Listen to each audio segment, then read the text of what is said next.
Some warnings are whispered because speaking them out loud would cost a life. The dinner service at Bellissimo never stopped for anyone, not even on Friday nights when the city's wealthiest guests filled every table beneath crystal chandeliers that scattered warm golden light across polished marble floors.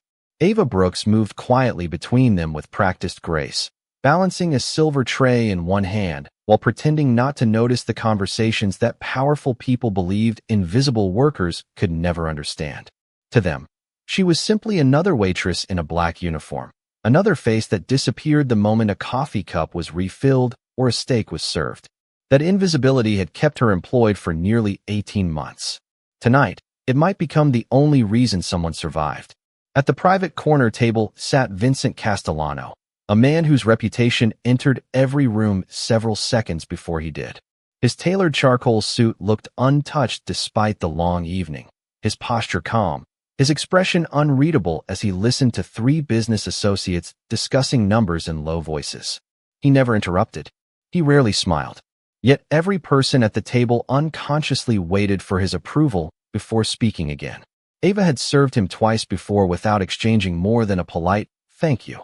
He always noticed details. He always remembered faces. Across the dining room, the front door opened with barely a sound. A new guest stepped inside wearing an expensive navy overcoat despite the mild spring weather.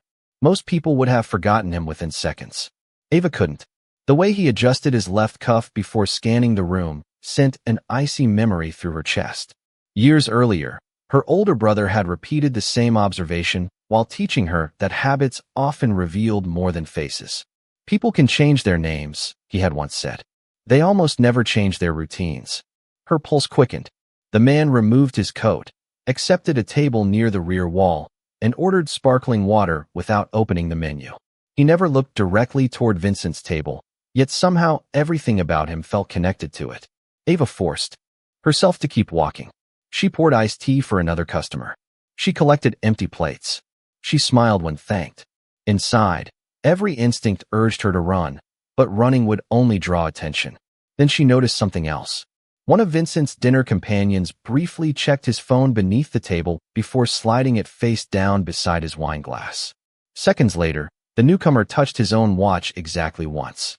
No words, no nods, just a tiny movement almost impossible to notice unless someone had spent years learning how to survive by observing everyone else. Ava's breathing slowed instead of speeding up. Panic never solved anything. She needed proof. She needed seconds.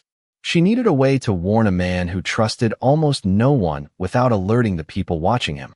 Her manager approached, carrying the leather bill folder. "Table 12 is ready," he whispered. Mr. Castellano asked for the check.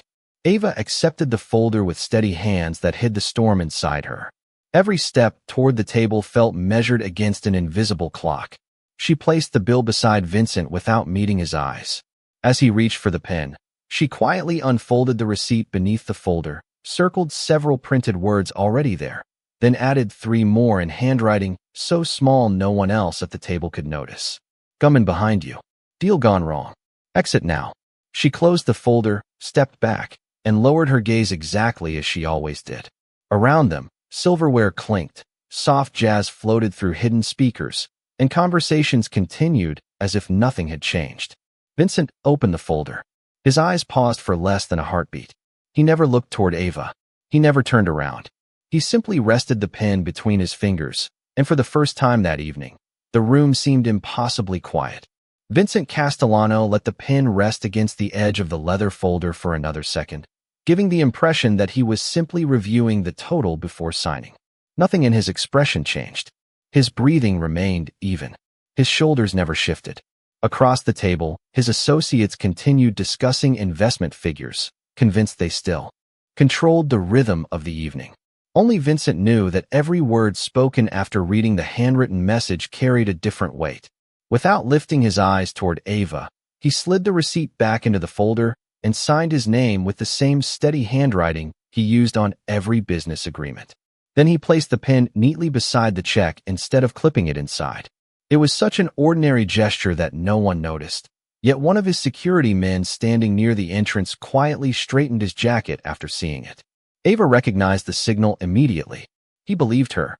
That realization should have brought relief, but instead it deepened the knot in her stomach because believing the warning meant he also understood there was no time for questions. She collected the folder with the same polite smile she had practiced thousands of times before. Her hands remained steady even as her heartbeat echoed inside her ears. She resisted every temptation to glance toward the stranger in the navy overcoat. Fear always invited attention, and attention was the last thing she needed. She carried the folder behind the service station, opened it just enough to remove the signed receipt, and noticed something unexpected. Vincent had written only 4 additional words beneath his signature. Stay exactly as normal. Ava quietly folded the receipt before anyone else could see it. The message was not a request. It was confidence placed in someone he had known for less than 5 minutes. She inhaled slowly and returned to work as though nothing unusual had happened. She welcomed a family celebrating a birthday. She refilled water glasses. She recommended the house-made cheesecake to an elderly couple. Every movement became part of a performance designed to convince the entire dining room that the evening remained perfectly ordinary. Yet behind that calm surface her mind replayed memories she had spent years trying to bury. Her older brother Marcus had once told her that danger rarely announced itself with raised voices. It preferred quiet rooms, confident smiles, and people who believed they were completely safe. He had worked for years investigating organized crime before disappearing during an assignment that officials later described as an unfortunate accident. Ava never accepted that explanation. Too many questions had remained unanswered. Too many familiar habits had resurfaced in unexpected places. Tonight, when the stranger adjusted his cuff and silently acknowledged Vincent's dinner companion, every lesson Marcus had taught her came rushing back with perfect clarity. She understood that she had not acted because she was brave. She had acted because ignoring what she recognized would have haunted her forever. As she placed fresh bread on a nearby table, she noticed Vincent casually reach for his coffee cup before asking one of his associates a simple question about the dessert menu. His voice remained calm, almost relaxed, but something had changed around him. The conversation now belonged entirely to him. Whatever happened next would unfold on his terms. And for the first time since the mysterious guest entered the restaurant, Ava sensed that the invisible game had truly begun. For the next several minutes, nothing happened, and somehow that made the silence even heavier. Ava had learned long ago that the most dangerous moments were often the quiet ones, when ordinary life continued without realizing it was standing inches away from an invisible turning point. The birthday candles were lit at table 6. A businessman laughed loudly near the bar. Crystal glasses reflected the soft light hanging from the ceiling. Every detail looked exactly as it had 10 minutes earlier, yet the atmosphere had changed in ways only 2 people inside the restaurant could feel. Vincent casually thanked one of his associates for the recommendation of a California vineyard before lifting his coffee cup with deliberate calm. His eyes never searched the room.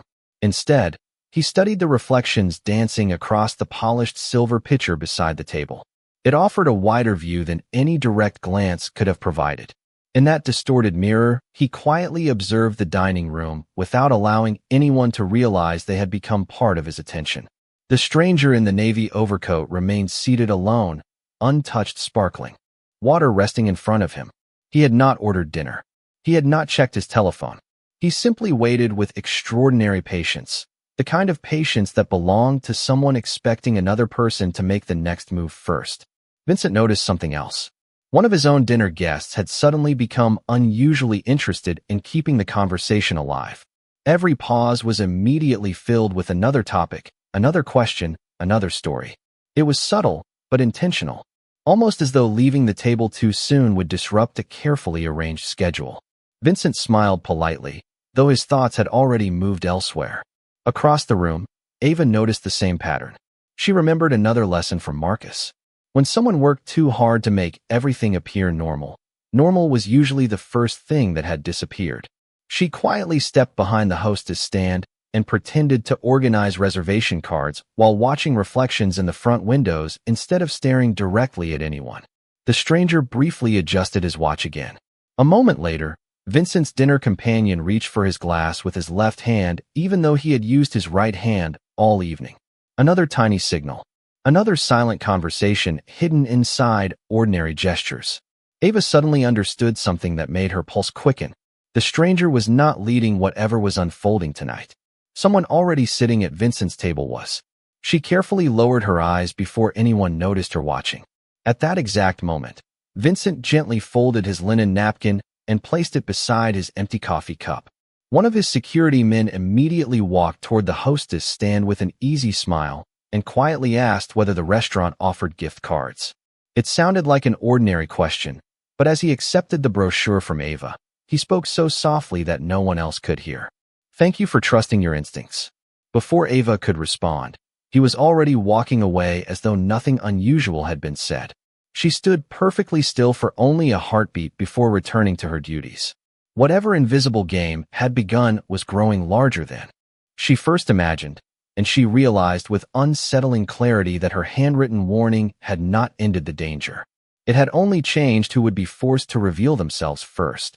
Vincent leaned back in his chair with the quiet confidence of a man who had spent his entire life recognizing that patience often revealed more than force ever could. He thanked the server who placed fresh coffee on the table and continued listening as though the evening remained devoted to business alone. His associates relaxed again, believing the conversation had returned to familiar ground. That illusion was exactly what Vincent wanted. If someone inside the room expected him to react immediately, disappointment would become their greatest weakness. Ava continued moving through the dining room with measured steps, but every passing second sharpened her awareness. She noticed that the stranger had still not touched the sparkling water sitting in front of him. The glass remained perfectly full, without a fingerprint on its smooth surface.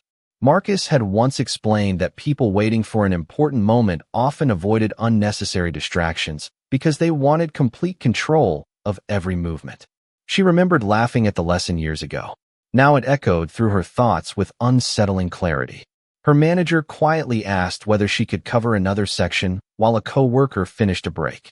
Ava agreed without hesitation because the new assignment allowed her to walk closer to Vincent's table without attracting suspicion. As she refilled a nearby water glass, she heard one of Vincent's companions suggest moving the meeting to a private lounge upstairs where the conversation could continue without interruptions. It sounded reasonable. It sounded convenient. Yet something about the timing immediately troubled her. The stranger glanced toward the staircase for only an instant before lowering his eyes again. That single glance answered the question she had been asking herself all evening. The next part of whatever had been planned was supposed to happen somewhere else. Vincent gently smiled, as though considering the invitation. He reached for his wristwatch and checked the time before responding with calm politeness. "I appreciate the suggestion," he said, "but I have another appointment across town." The words seemed ordinary enough, but Ava noticed the immediate disappointment that briefly crossed one dinner guest's face before disappearing behind another courteous smile. It lasted less than a second. Vincent had seen it too. Without exposing anyone, he had quietly forced hidden intentions into the open. The invisible balance inside the restaurant shifted once again. Near the hostess stand, one of Vincent's security men stepped outside to answer what appeared to be a telephone call. Another casually positioned himself near the front entrance, greeting departing guests with friendly professionalism. Nothing about their behavior suggested urgency. They simply became more aware of every doorway and every hallway leading out of the building. Ava realized she was witnessing something Marcus had always admired about experienced investigators. The strongest people rarely announced that they had discovered the truth. They simply allowed everyone else to continue revealing it. As the evening moved forward, the stranger finally lifted the untouched glass of sparkling water, paused for a moment, then quietly set it back on the table without taking a single sip. Across the room, Vincent folded his dinner napkin one final time and stood with unhurried confidence.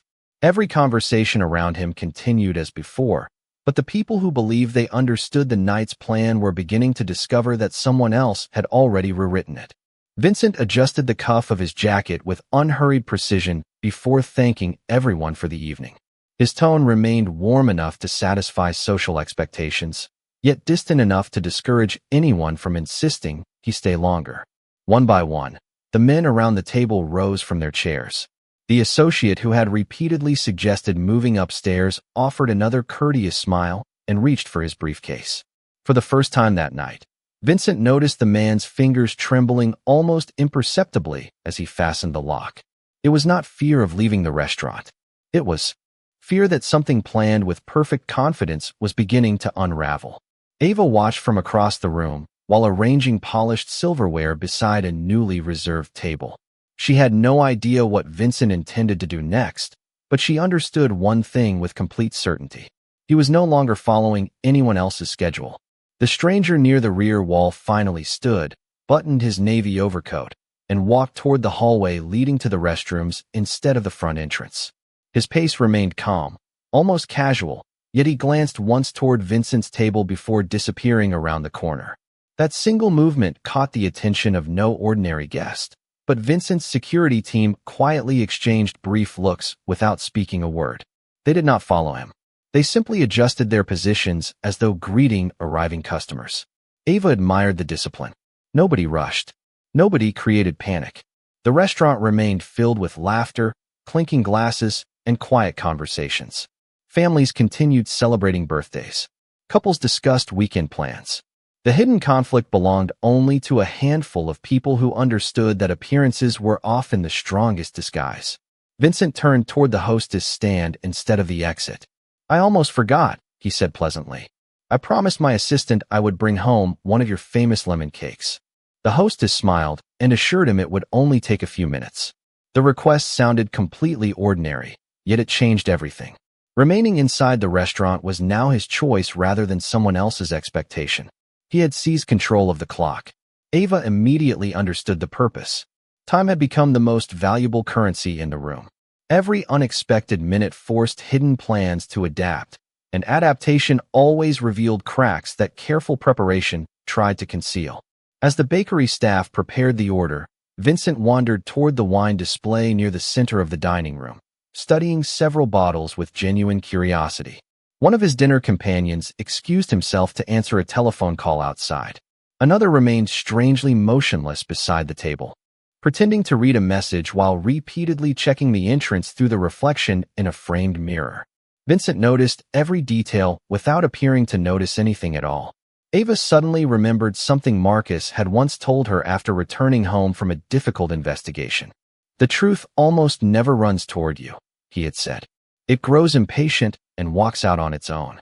Standing beneath the warm lights of Bellissimo, she watched those words come alive. Nobody had been accused. Nobody had been confronted. Yet the invisible pressure inside the room was quietly separating calm minds from anxious ones. Vincent accepted the boxed lemon cake with sincere appreciation before turning toward the exit. As he reached for the front door, he briefly looked at Ava for the first time that evening. He gave the slightest nod, no larger than a heartbeat, before stepping into the cool night air, leaving behind a dining room that still believed it had witnessed nothing more than another elegant dinner. The cool evening air wrapped around the entrance as Vincent stepped onto the sidewalk carrying the white bakery box, as though it were the only thing on his mind. Luxury sedans rolled past beneath the glow of streetlights, and the city continued its familiar rhythm without noticing that an invisible contest of patience had quietly spilled beyond the restaurant doors. One security driver opened the rear passenger door, but Vincent did not enter immediately. Instead, he paused to admire the display of fresh flowers arranged beside the entrance, making an ordinary comment about how the owner changed the colors every season. It sounded like idle conversation. In reality, those extra moments forced everyone watching him to make another decision. Across the street, a black sport utility vehicle remained parked exactly where it had been 20 minutes earlier. Inside Bellissimo, Ava watched through the front windows while polishing wine glasses behind the service station. She had told herself that once Vincent left, the tension would disappear. Instead, it only changed shape. She noticed the stranger in the navy overcoat emerge from the side hallway and stop near the hostess stand. He looked around with quiet confusion, as though expecting someone to still be seated at the private table. One of Vincent's former dinner companions reached the front entrance at almost the same moment, glanced outside, then subtly shook his head before turning away. The movement lasted less than a heartbeat, but it confirmed everything Ava feared. Their carefully arranged timing had fallen apart. The stranger quietly walked toward the exit, but before reaching the door, he unexpectedly stopped beside the bakery counter and asked whether the lemon cake was still available. The cashier politely explained that the last one had just been sold. For the first time all evening, genuine disappointment crossed the stranger's face. It was not about dessert. It was about arriving 1 minute too late. Outside, Vincent finally entered the waiting sedan. Instead of pulling away immediately, the driver remained parked while another security vehicle merged into traffic first. The change in order appeared insignificant to passing motorists, yet it completely altered the pattern anyone had expected to follow. The black sport utility vehicle across the street slowly pulled away as well, hesitated at the next intersection, then continued in a different direction. No horn sounded. No dramatic chase unfolded. The city simply absorbed another stream of evening traffic. Back inside the restaurant, Ava released a breath she had not realized she had been holding for nearly an hour. Her manager thanked the staff for handling such a busy dinner service and began discussing tomorrow's reservations as though nothing unusual had taken place. Only Ava knew that an ordinary receipt, a borrowed pen, and a few handwritten words had quietly changed the course of an entire evening. As she gathered empty coffee cups from the private table, she noticed a neatly folded linen napkin left beneath Vincent's chair. Hidden underneath was a business card with no company name, no address, and only a single handwritten sentence across the back. "You trusted your instincts. Do not stop now." Ava stared at the card in silence, unaware that the night's greatest secret had not ended when the restaurant doors closed behind Vincent. It had only chosen a new person to follow. Ava slipped the plain business card into the pocket of her apron before anyone else could notice it. Throughout the rest of the evening, she continued clearing tables, wiping polished wood surfaces, and wishing departing guests a pleasant night. But her thoughts never drifted far from the sentence written in careful handwriting. It was not an invitation. It was not a reward. It felt more like someone had quietly acknowledged a part of her that the world had ignored for years. When the last customers finally left Bellissimo, the restaurant became almost unrecognizable. The laughter disappeared. The soft music faded. Only the gentle hum of refrigerators and the distant sound of dishes being washed remained. Ava gathered her belongings from the employee locker room and stepped into the cool night, carrying the same worn backpack she had used for years. She lived in a modest apartment nearly 3 miles away, and walking home after late shifts had become part of her routine. Halfway down the block, she noticed a dark luxury sedan parked beneath a street lamp. The rear passenger window lowered only a few inches. A familiar voice spoke with calm courtesy. "Miss Brooks, would you allow me 5 minutes of your time?" Vincent remained seated inside the vehicle, dressed exactly as he had been during dinner, except his suit jacket now rested neatly beside him. There was no display of authority, no raised voice, and no expectation that she obey. Ava hesitated only briefly before accepting. The driver opened the front passenger door instead of the back, a gesture that surprised her. It treated her like a respected guest rather than someone being summoned. As the car moved quietly through the city, Vincent looked out the window for several moments before speaking again. "Most people notice what is directly in front of them," he said. "You noticed what everyone else missed." Ava lowered her eyes. "My brother taught me to pay attention." Vincent turned toward her with genuine interest. "Marcus Brooks." She looked up in astonishment. Hearing her brother's name from a stranger felt impossible. Vincent nodded slowly. "Years ago, I heard about an investigator who believed details mattered more than rumors. I never met him, but I respected his reputation." For the first time in many years, Ava felt someone remembering Marcus for who he had been rather than how his story had ended. She quietly explained how Marcus had filled notebooks with observations about human behavior, teaching her that habits rarely lied, even when people did. She admitted that she had almost ignored those memories until she recognized the stranger's familiar routine inside the restaurant. Vincent listened without interrupting once. When she finished speaking, silence settled inside the car, but it no longer felt uncomfortable. It felt thoughtful. Finally, Vincent smiled, not with triumph, but with quiet gratitude. "You changed the outcome of tonight without asking for anything in return," he said. "People spend fortunes trying to buy loyalty. Character cannot be purchased." Ava looked through the windshield at the glowing skyline ahead. She had always believed her brother's lessons belonged to a life that had disappeared forever. Yet somehow, on an ordinary work night, those forgotten lessons had found their way back into the world through a waitress whom almost everyone had overlooked. And for the first time since Marcus was gone, she felt that his voice had not disappeared after all. It had simply been waiting for the right moment to be heard again. 2 days later, the city woke to unexpected headlines about a respected financial consultant who had quietly resigned from several prestigious boards overnight. No dramatic accusations filled the news. No sensational interviews appeared on television. Industry reporters simply noted that long-standing partnerships had ended with remarkable speed. Most readers scrolled past the articles without another thought. Vincent did not. Neither did Ava. She was beginning another evening shift when Bellissimo's owner called the entire staff together for a brief meeting. He announced that an anonymous investor had decided to renovate the restaurant, improve employee benefits, replace outdated kitchen equipment, and establish a scholarship fund for workers who wanted to continue their education. The room filled with surprised whispers. Nobody knew who the investor was. Nobody asked. Ava quietly suspected the answer, but kept the thought to herself. Later that evening, a familiar luxury sedan stopped outside the restaurant once again. Vincent entered alone, wearing a simple navy suit without the large group that had surrounded him before. Instead of requesting the private dining room, he asked for a small table near the front window where anyone could see him. Ava approached with the same professional smile she offered every customer. Vincent ordered coffee and a slice of lemon cake, then thanked her by name before she introduced herself. "Your manager tells me the renovations begin next month," he said. Ava smiled politely. "Everyone is excited." Vincent nodded. "Good businesses should take care of the people who make them successful." His words sounded simple, yet she understood they carried greater meaning. After a quiet pause, he placed a sealed envelope beside the coffee cup. "This belongs to you." Ava opened it only after receiving his permission. Inside was a copy of one page from an old investigative notebook. The handwriting belonged to Marcus. Tears quietly gathered in her eyes as she recognized sketches, observations, and one sentence carefully underlined near the bottom. "The smallest detail often protects the greatest truth." Vincent explained that years earlier he had legally acquired several archived documents connected to business investigations because they contained information relevant to companies he was evaluating. Marcus's notebook page had remained preserved among thousands of forgotten records.